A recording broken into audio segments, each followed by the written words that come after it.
Okay, I saw that some of us were struggling a little bit on writing quadratic equations, identifying the features of a quadratic function. And so I am recording off of the check your understanding questions that we already have to help us prepare. Now, in talking to several students after class, I noticed and heard that we have not been doing our check your understanding. The check your understanding are literally designed so that you can practice, and then the bell ringer each day, you have a chance to ask a question or multiple questions, even specific questions from the check your understanding to improve your understanding.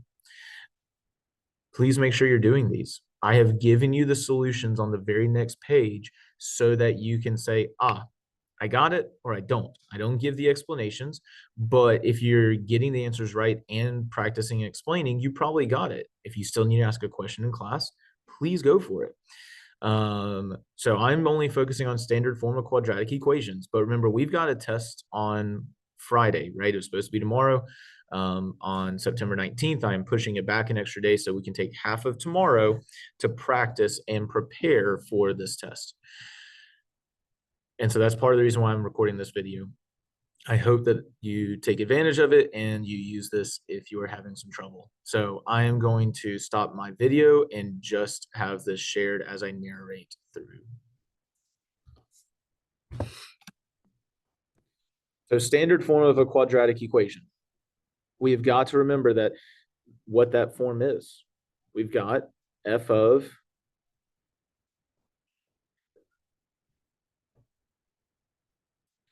maybe a pen that works. Let's find out.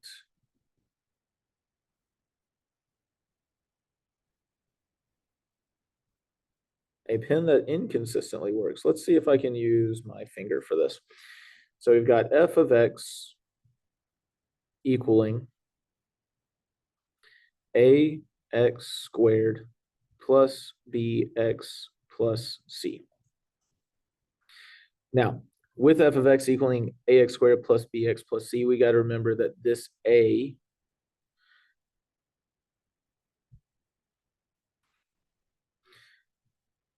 here controls the concavity. It is not the concavity. I saw students saying 2 equals concave up. That's not true. A is equal to a number, and if that a is positive, the parabola is concave up. If a is negative, that parabola is concave down. You can see that in the video where we studied these details last Wednesday or Thursday, I think, for the first time. And then remember, we realized that C over here, that determines my y-intercept. Now, specifically, the y-intercept itself is a 0, comma c. And we saw that graphically. We saw on Desmos, if you go back, that whatever c was, that's my y-intercept. But we talked about the fact that y-intercepts on the y-axis are when that x is equal to 0. And so if you take the time to substitute 0 in, you get a times 0 squared plus b times 0 and plus c. Well, all those terms with a 0 involved are going to come out to be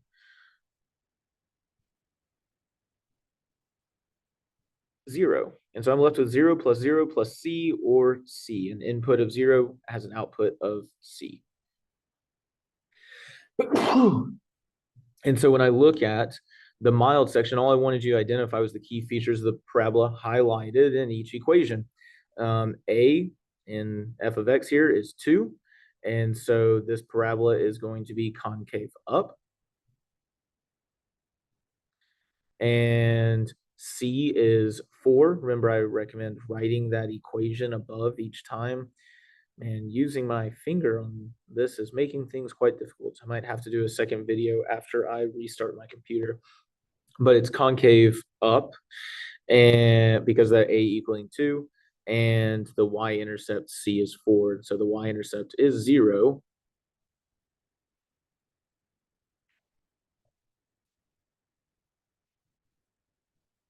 Comma 4. That's it.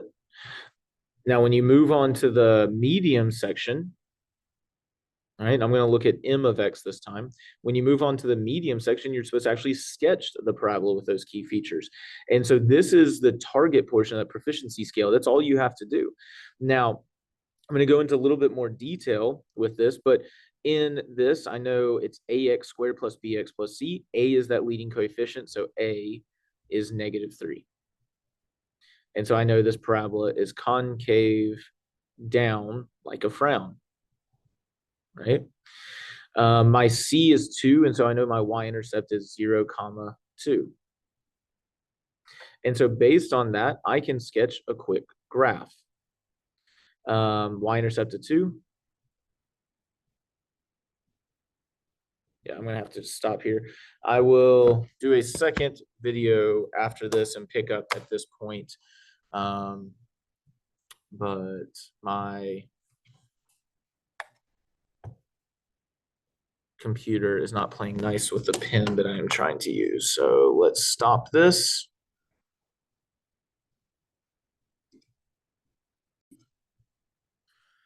Okay, I'm not sure how obvious it is going to be when watching this video, but I did have to unpair my pen and repair it, and now it seems to be working better. But leaving off with m of x, we had a concave down parabola. We had a y-intercept of 0, 2. Now, one thing that I notice a lot of students are doing is they're putting a y-intercept of 0, 2, and then just drawing that as the vertex. Now, I want to caution, like, yes, it has the right y-intercept. Yes, it has the right concavity. However, that y-intercept is not the vertex. So don't do that. I would much rather see it going through like this one, or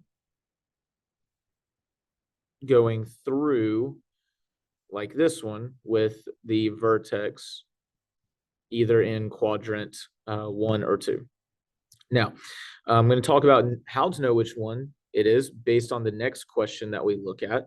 So let's look at f of x in the spicy section, right? So this is not what I need for target. This is the exceeds portion, but identifying all the possible features. And so in this one, I, again, write out my equation, ax squared plus bx plus c. I recommend it every time. It's going to be really hard to forget that quadratic standard form if you're writing it out every time. And I can clearly see a is equal to -2. I can clearly see that c is equal to -3. And because a is -2, this parabola is going to be concave down. C is equal to -3, so the y-intercept would be 0, -3, right? Remember that y-intercept is when your input is 0. And so I am going to have those two features.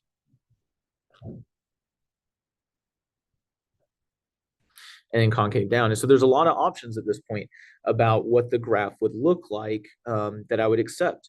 Again, I don't want the vertex, the y-intercept, but there's other features that we can find. The biggest one is finding the vertex. We talked about in class and we explored it on Desmos, and we found out that the h, the x value of the vertex. So remember, when we say h comma k, that is the x and y of the vertex. So wherever you're going to see h and k in an equation, that is your vertex. But from standard form, h is the opposite of b divided by 2a.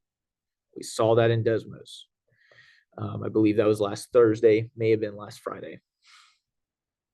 So opposite of b. B is currently 4. The opposite of 4 is -4. Divided by 2a, 2 times -2. And so I get -4 divided by -4, which is 1. And so that tells me that my axis of symmetry, remember the axis of symmetry is x equals h, and we also call that a line of symmetry, is right there. And I know my vertex is somewhere on that line. And so that's actually how you can do this in the above m of x to find your axis of symmetry and vertex. And the thing we talked about in class, and you always want to remember, if you look at that h comma k, h is my input. And so continuing down here, if I substitute h in, I'm going to get k out. And so my h was 1. F of 1 is equal to -2 times 1 squared plus 4 times 1 minus 3. If I simplify that expression and type that into the calculator, or type that into the calculator, I'm going to get -1. So 1, -1 is my vertex right there. I can use my symmetry to get a more accurate point. And there is a pretty darn accurate quadratic. You don't have to have that level of detail. Remember, that's the spicy section where you're getting into finding the vertex even from standard form. I can use that on m of x to get a more accurate graph, but on m of x, all I needed in that mild or medium section is the y-intercept is 0, 2, and then the parabola is concave down. You can find out where if the vertex is going to be on the left side of the y-axis or on the right side, because again, h equals the opposite of b divided by 2a. B is currently a -6, and the opposite of that would be a +6, divided by 2 times -3.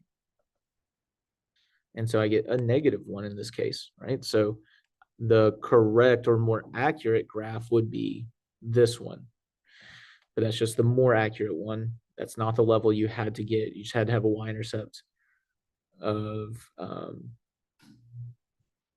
2 and a concave down. Notice I have given those examples down on the solutions for the next page. Then we move into our factored form. In factored form,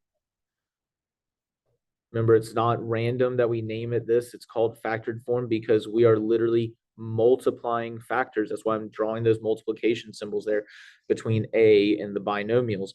It's a factored form because we're multiplying. We identified the fact that the R1 and R2 are my roots, and the roots are the x values of the x-intercepts. We made sense out of that. Like we saw it in Desmos, but we made sense out of that because it doesn't matter what R1 and R2 are. If I were to substitute R1 into the equation, this middle factor would become 0. And so it doesn't matter what R1 and R2 are in the second factor. If I multiply by 0, I get a 0. That's known as our zero product property. We're going to use that heavily next unit. And so you can find your roots by just saying x equals R1 and x equals R2. Now, remember, that's why we talked about the fact that R1 and R2 are going to be the opposite of whatever we see in those factors, because if it's minus R1, then I need a positive R1. If it's plus R1, then I need a negative R1. And so let's look at what that looks like up here in this mild section. And so I'm going to start out with h of x. I'm going to write out my factored form every time because it's going to help me know what those little pieces are. Now I don't see an a here. It's part of the reason why I picked this one, but because I don't see anything, I understand that it's 1 times. I have one of those x minus 3 times x plus 4. So a is 1, parabola is concave up. Then R1 has to be a positive 3. I know that it says x minus 3 there, but remember I need the opposite. And again, you can verify this because if I substitute a positive 3 in, I get 0 times 7, right? And remember where a y-intercept has a y-intercept has an input or an x of 0. An x-intercept has an output or a y of 0. So I should have said 3 there. That's my bad. Input of 3. And so 0 is equal to 0 times 7. That's a y-intercept. If I had put a -3 erroneously here, notice in this case, I would have gotten -6 times 1, and that is not getting the zero product property. That is not getting an output of 0. That's how I know it is wrong. I needed a positive 3. In the same way, R2 needs to be a -4 because when I do -4 plus 4, guess what? It gives me a 0. Woo! I do not want a positive 4 in there, because if I did a positive 4, it would give me 4 plus 4, not giving me a 0. That's a problem. By the way, you notice this word 0 keeps showing up. Another word for those roots, depending on the way you're looking at it, is a 0. So then you move into the medium section, right? Sketch with the key features revealed. We talked about the fact that the only key features that you can see immediately are, once again, your A value shows you your concavity, right? Now, again, on the demonstrated understanding, I saw students doing this. Be careful. Concavity is not a number. That would be very incorrect to write. A is equal to 2, so the parabola is concave up. Every form you can see concavity through that A. That's why A is in every form. However, this is a quick reminder. Oh yeah, I can see my roots in this factored form, those x-intercepts. So R1 is equal to 4, R2 is equal to 1. Remember, I got to substitute it in and get that 0. And so I can actually sketch a quick graph here. It doesn't have to be perfect. It just has to have those features. 4, 0, right, for that x-intercept. 1, 0 for that x-intercept. And then concave up. So if you're just kind of getting a general sketch in, that's it. That's all that I need for the target section. You want to get to the exceeds section of your proficiency scale, you got to do a little bit more. Okay, that's identify all possible features. That's going to make a more accurate graph. And so when I look at f of x, and again, by the way, don't forget, this is going to be helpful for you next unit when we look at some more stuff. But when I look at this one, I see that A is negative. So this parabola is going to be concave down. Some features that you can also see here are, and so we know our roots, right? R1 is -3. It's got to be the opposite. R2 is -3. Nope, that's wrong. -1. And so we have these x-intercepts. Now, a feature of every parabola that you want to be able to find is the vertex. And you can find the vertex in any form.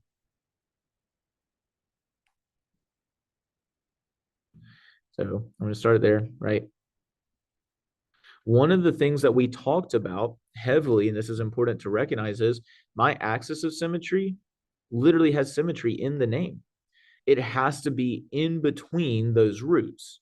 Mathematically, the easy way to find something in between, which I can actually just visualize it and see it there, but the h value of my vertex, so remember we talked about it earlier with standard form, h comma k is my vertex. And so because I have factored form this time, and it's in between, it's in the middle mathematically, I just average them. And so that's the formula for h, averaging our roots. But if you just remember, average them, to average numbers, you add together the numbers that you have, divide by how many numbers you have.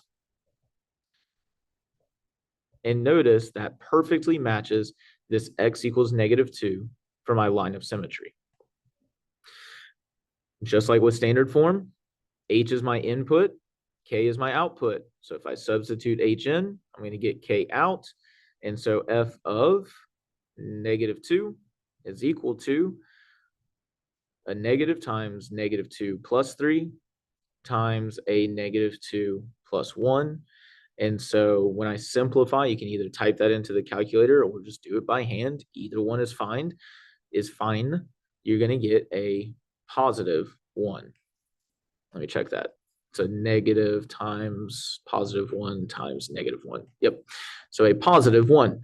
And so the vertex would be -2 comma 1. So -2 comma 1. There's my vertex. That's a pretty darn accurate graph. However, if I can find the y-intercept, I'm going to. And every y-intercept that's ever existed has an x value of 0. So I can substitute that in.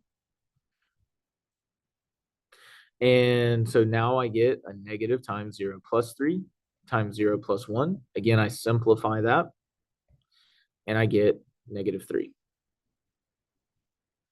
And if you want to get really crazy, use your symmetry, because you know that point's going to be on the other side of that parabola as well. And so, again, not a perfect graph, but pretty darn accurate, at least with those points. From there, I'm done. That matches exactly what we have here. Granted, I apparently forgot to do the actual vertex for this solution set, so that's my bad. Actually, I wrote it right there, just didn't actually draw it. That's factored form. Now we're into vertex form. Remember, with factored form, it's called that because we had factors. Vertex form, we call it that because we have the vertex. We've been using that idea of H and K time and time again with standard form and factored form. Now we are looking at the factored form that literally have H and K. H comma K is going to be my vertex. If you want validation of that, you can go and just watch the Desmos where we explored that idea. X equals H is my axis or line of symmetry. Sorry, told y'all in class I grew up calling it an axis of symmetry, but it is also known as a line of symmetry. That's more common today. And once again, A is controlling the concavity. And so when I look up here, when I look at G of X, we want to recognize, once again, it was X minus H. And so when I look at that X minus H, and I get X plus 4, the only way for that to happen is if H was a negative 4. X minus R1, X minus R2, X minus H. I need the opposite of whatever sign is in that set of parentheses. There's multiple reasons to explain it. We talked about it. Another thing to keep in mind is that zero product property earlier.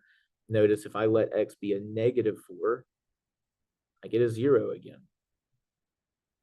And if I substitute negative 4 in, this entire expression becomes 0. 0 plus 1 is 1. So f of negative 4 equals 1. H comma k is negative 4 comma 1. I need the opposite of whatever is happening inside of that set of parentheses. There's my vertex. My axis of symmetry is just x equals h, so x equals negative 4. And so a lot of this work is just me showing evidence for why I get that vertex and that line of symmetry. Last thing, hopefully you've already picked up on it, A is negative 2. So this parabola is concave down like a frown. And then we move over into the medium. And we apply these ideas once again. Now, I write out my formula. Every time you write it out, it helps. A is 2. So this parabola is going to be concave up. H is a positive 4, so I can get that opposite. K is a negative 1 because it's plus K, so whatever is there, that's just the value. And I'm going to label that as vertex. Remember, H comma K is my vertex. Line of symmetry is X equals positive 4, right? X equals H. One of the most common mistakes that I see students make is they want to make that negative 1 the y-intercept. But remember, it's not the y-intercept. It is just the y value of the vertex. We're going to see why it's not the y-intercept in the spicy section next. But at this point, all I have to do is go to x equals 4, draw my line of symmetry. Boop. I know that my vertex is 4, negative 1. So there's my vertex. And I know that this parabola is concave up. And so it's going to look something like this. Notice that's the graph based on those key features that are immediately highlighted. And that's the end of the target section of the proficiency scale. Moving into the spicy, maybe we want a little bit more. So I'll use f of x for this one. Immediately visible, a is negative 1/2, so concave down. And so really, you should say parabola is concave down, but time. H, I need to always remember I need the opposite with the R1, the R2, and the H. So H is actually negative 3, K is 2. And so I have a vertex of negative 3, 2, and an axis of symmetry or line of symmetry of x equals negative 3. And that's a lot of really, really good information. Now, next unit is where we are really going to focus on our roots when we do not have factored form. We're going to learn how to find those zeros and be more accurate with it. But if you notice, I did not find my x-intercepts in the standard form. The standard form is actually where it is the biggest pain to find those roots. It's easy enough to do in vertex form, but we're going to hold off on that till later. But I can still find my y-intercept because every y-intercept that's ever existed, the x is equal to 0.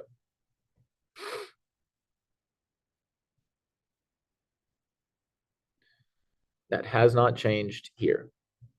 So if I want my y-intercept, I get negative 1/2 times 0 plus 3 is 3, squared is 9. Now, if you're uncomfortable with fractions, you can just always put into a calculator, and it'll tell you that we get negative 5/2. So I have a vertex of negative 3, positive 2, so to the left 3, up 2. Then I have that axis of symmetry as x equals negative 3, and my y-intercept is that 0, negative 5/2, or negative 2.5.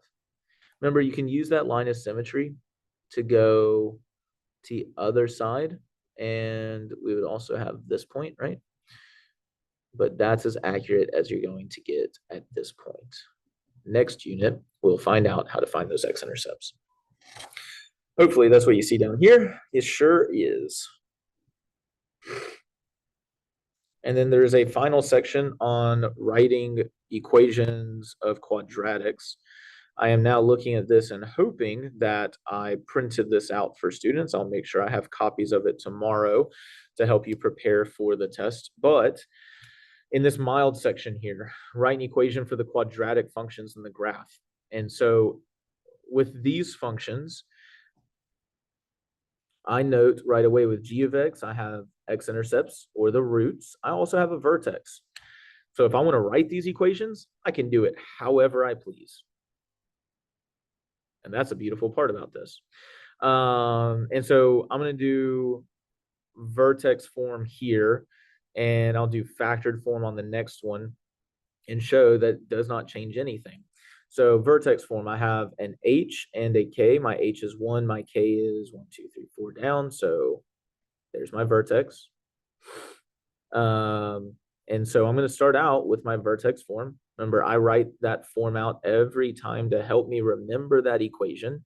And I'm telling you, I probably wouldn't need to write it out at this point, but that's because it's seared into my brain because of every time I've written it out.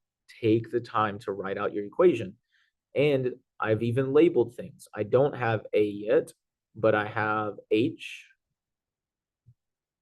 and I have k. I'm like 90% of the way there. The only thing I have left is I need to figure out a. And so around that unknown a, I actually have variables. I have x, which is my input, and I have f of x, which is my output. Remember, output is the same as y. And so when I look at my function, I actually have a whole bunch of points. It does not matter which point you choose. You just need a point that you can clearly see. Personally, I always love an input of 0 or 0 in general. And so I'm going to use that point 0, negative 3, 0 being my x, negative 3 being my y. And so output of negative 3, taking the place of f of x, output of y, equals a times 0 minus 1 squared minus 4. Sorry, I just started working. Once I have an equation, this equation literally only has one unknown. So solve it. Remember, my recommendation is make your job simple. Simplify first. Then use your inverses to solve. When you have an equation with one unknown, simplify, then use inverses. You don't have to go in that order, but it does make things easier. 0 minus 1 is negative 1. Negative 1 squared is positive 1. So that actually makes things really easy here because that just 1 times a is a. Simplified as much as I can. Now I use my inverses. 1 is equal to a. I take that, I take it all the way back to this equation. And so my final equation is f of x equals 1 times x minus 1 squared minus 4. Don't even have to write the 1. You can leave it as this. You can also put the 1 in. They're equivalent. I'm not stressing it. Now, I did vertex form earlier. R of x, I would point out in the medium section that you would need the vertex form because I don't have x-intercepts. I don't have roots. So I'd have to use vertex form. I'm going to focus on h of x because I haven't done a factored form yet. But in that, I see two very clear x-intercepts. R1 is equal to 1. R2 is equal to 1, 2, 3, 4. And so I can start with, I'm calling that h of x. Oh, that's a goofy thing that I did on the last one. I'm so sorry if you were confused why I used f of x. I should have been using g of x that entire time because I was literally writing an equation for the g function. So I apologize for that. The work is still the same, but I was writing the equation for the g function. Now for h of x, I'm using roots. I've got a factored form.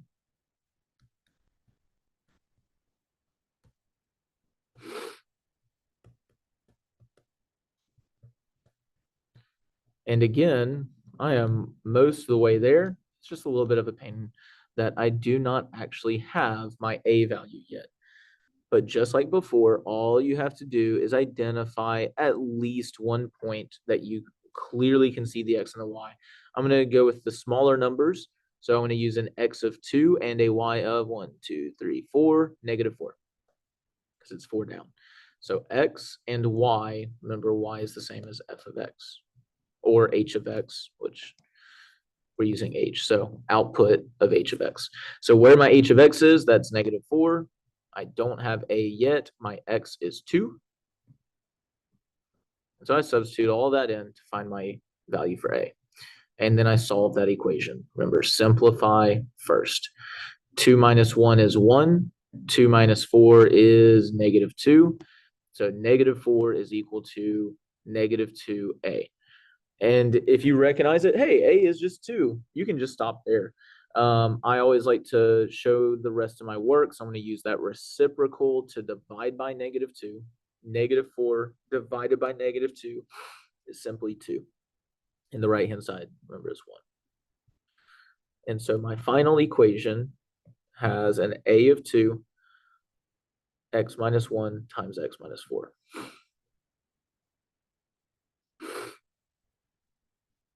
All right. Moving on down to the spicy, writing equations from a table. When I look at this table, I see roots right here.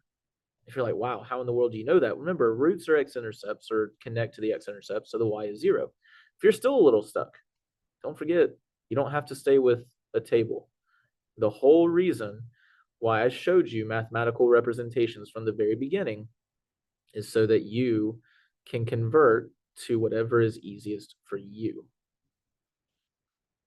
6, 7, 8. Okay, so 0, negative 8, 1, 0, 2, 1, 2, 3, 4, 3, 4, and 4, 0. And you could even, right, continue because we know this pattern is going to show symmetry. 5, negative 8 would be the next point, right? So you can continue it if you want, but there is my parabola.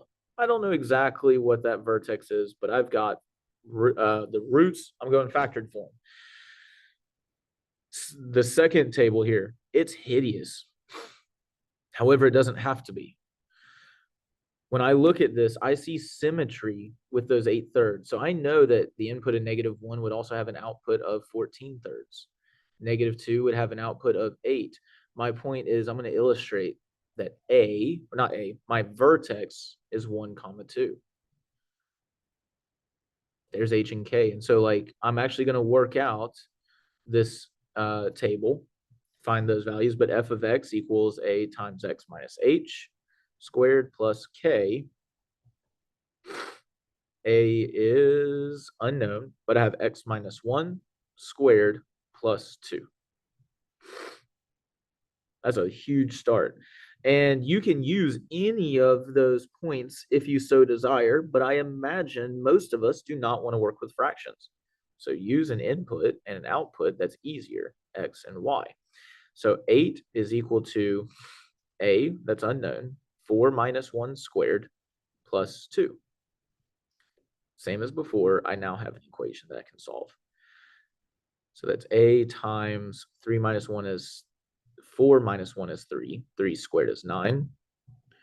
And so that's the same as saying 8 is equal to 9a plus 2. Now that it's simplified as much as possible, subtract 2 to make that a 0. Property of equality, got to do it to the other side. 6 equals 9a. And again, I need to get just to a, so I divide by 9. 9 divided by 9 is 1. And so a comes out to be 2/3. That's why we got those ugly fractions earlier. But that's okay. I just used numbers that were easier. Hopefully I worked all of these out correctly earlier. And you have that same answer below. Yeah. So hopefully this was helpful. That was much longer than I meant for it to be. But if you are struggling with identifying the features of a parabola from the equation or writing a quadratic equation, there's those resources.